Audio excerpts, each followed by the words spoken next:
O convidado de hoje é Janquiel Santos, economista, e o nosso tema, Economia Internacional. É um prazer tê-lo conosco. Todo o prazer é meu. Obrigado pelo convite.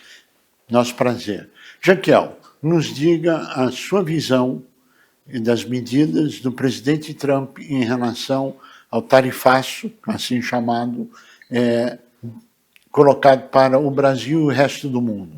Olha, eu acho que a gente tem que separar, né, as coisas de uma maneira bastante simples. Há uma questão, logicamente, política envolvida nisso, e eu faço referência aqui não à questão de menção ao julgamento do ex-presidente Jair Bolsonaro, mas sim à questão de influências, né, como a gente está vendo, de uma aproximação maior do Brasil frente aos BRICS, principalmente China, logicamente, que é o principal, digamos, adversário aí no campo internacional dos Estados Unidos. E, ao mesmo tempo, questões de legislação, né, que acabaram afetando aí empresas americanas. Isso acaba, logicamente, acabou levando, de certa maneira, o presidente Trump a englobar e usar o canal do comércio internacional, do comércio exterior com o Brasil, para poder, de certa maneira, pressionar o governo brasileiro a pisar atrás, voltar atrás em algumas dessas questões.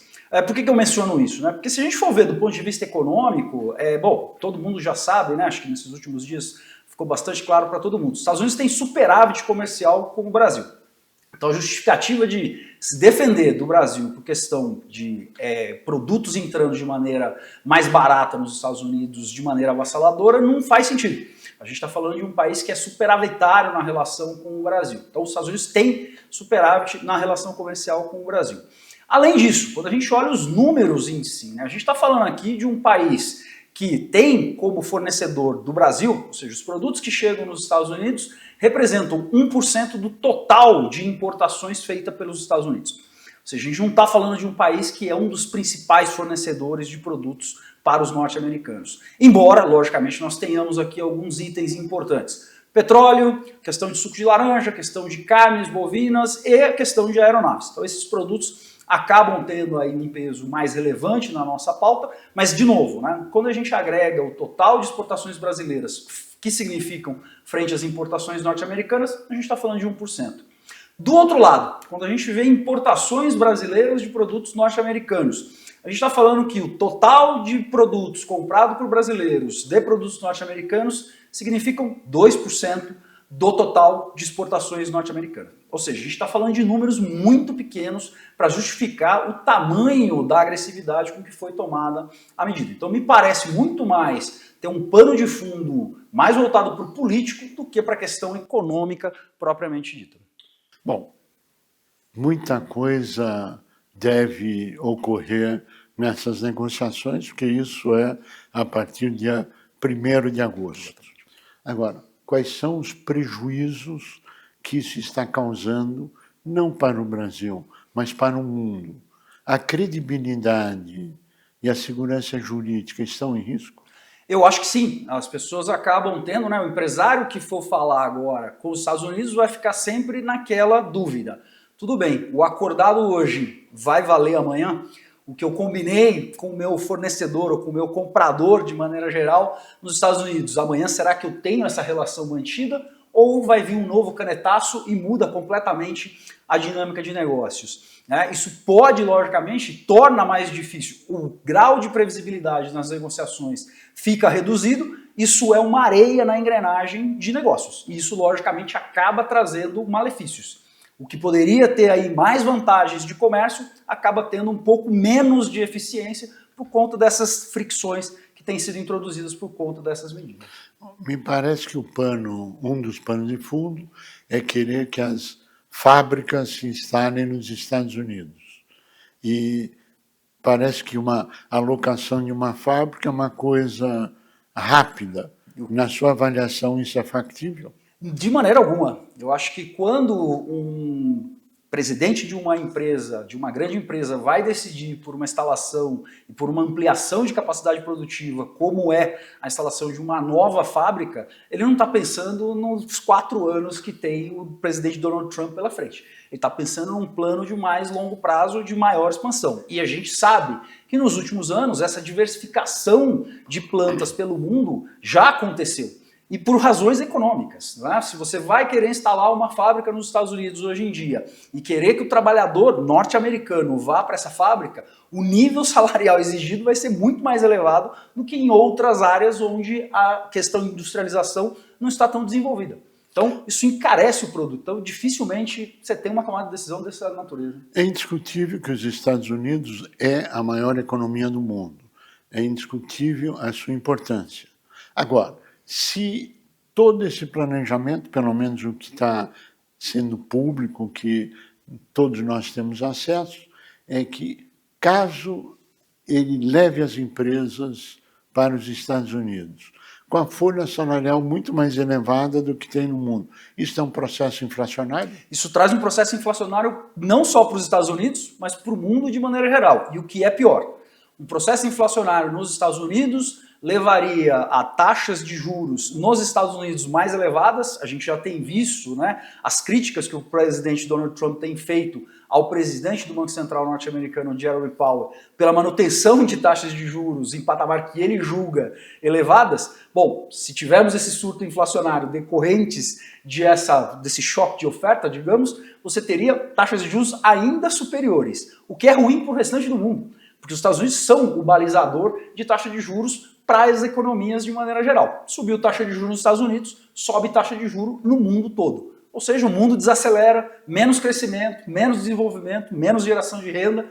mais desemprego. Não é um processo bonito de se ver o que a gente teria como consequência. Qual a sua avaliação em relação ao momento atual dessa possível alteração do dólar como a única moeda no mundo para as transações?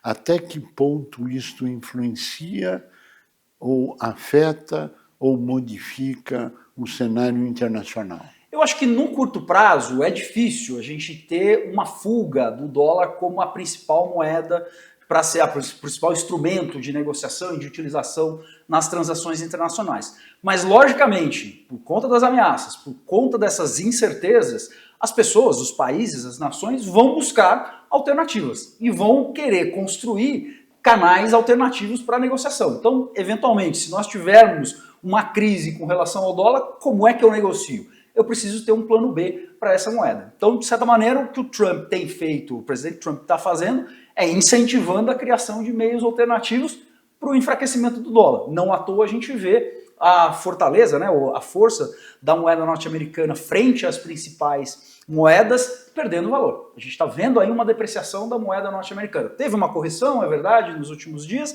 mas a gente está falando de níveis inferiores ao que a gente tinha no final do ano passado, por exemplo. Mas a desvalorização do dólar não privilegia a exportação do produto americano? Privilegia, o que deveria acabar ajudando. Então, de certa maneira, o que o presidente Donald Trump quer é incentivar as exportações, mas ao mesmo tempo ele quer ter um dólar forte para não deixar que a inflação cresça. São objetivos antagônicos. Você vai ter que escolher um deles. Se você quer incentivar exportações, sua moeda tem que ser mais fraca, você vai colher mais inflação. Se você não quer ter inflação, sua moeda vai ser mais forte, você vai ter menos incentivo às exportações. Agora, o mundo inteiro está sendo, pelo menos, noticiado ou afetado, ou uma mudança na regra do jogo através das tarifas. Sim. Como é que você vê o mundo e, claro, o Brasil nesse cenário? É crise ou é oportunidade? Eu vejo como oportunidade. Eu acho que o lado positivo dessa história pode ser uma certa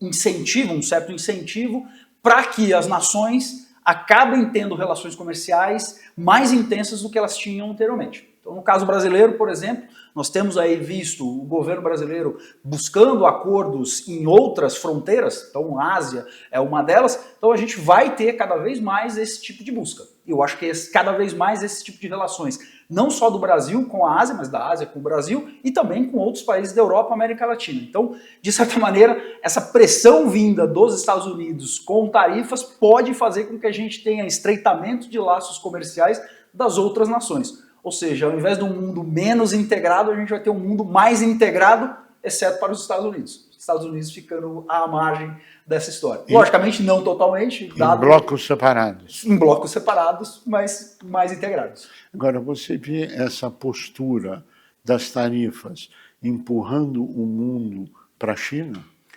Eu acho que tem a participação, sim. A China vai ganhar relevância, queira os Estados Unidos ou não. Nós temos uma economia que tem taxas de crescimento elevadas, que tem um planejamento de longo prazo e que não se importa de ter reveses de 1 ano ou 2. O pensamento do chinês está muito mais para 50 anos, 100.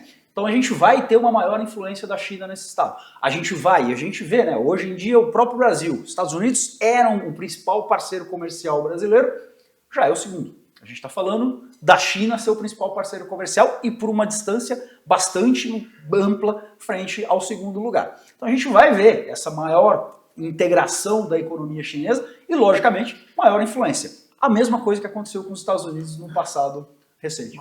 É indiscutível que dentro dos Estados Unidos existem pessoas altamente qualificadas, inteligentíssimas, tecnologia de ponta, etc. Qual é o plano possível de um plano B em função de uma catástrofe, em função dessas negociações internacionais, se você tivesse sentado na cadeira ao lado do presidente Trump, tá bom? Vai lá, maximiza, aumenta a arrecadação, você conseguiu tarifar, ótimo, mas se tiver problema, o que eu faço? Eu acho que é algo que a gente já viu o próprio presidente Trump fazendo, reverter medidas. Se você fez um erro, não insista no erro. Reverta, reconheça, logicamente, e refaça, recalcule a trajetória. Essa trajetória, aparentemente, não vai te trazer benefícios. A gente vai ter malefícios e mudanças estruturais da economia americana para pior. Eu acho que isso pode ser o canal de comunicação com o presidente Trump. Embora você tenha um plano e você ache que dê para seguir nessa trajetória, olha para a rota que a gente está seguindo. Isso vai acabar levando a uma tragédia. Portanto, vamos reverter. Jean-Quiel Santos, nós agradecemos muito a sua participação. Esperamos que o equilíbrio e o bom senso seja a pauta de negociação internacional e que se reverta as confrontações e se busque harmonia. Obrigado pela transmissão do conhecimento acumulado. A você que esteve conosco, nosso mais profundo agradecimento, com a certeza que estaremos juntos na semana que vem. Até lá!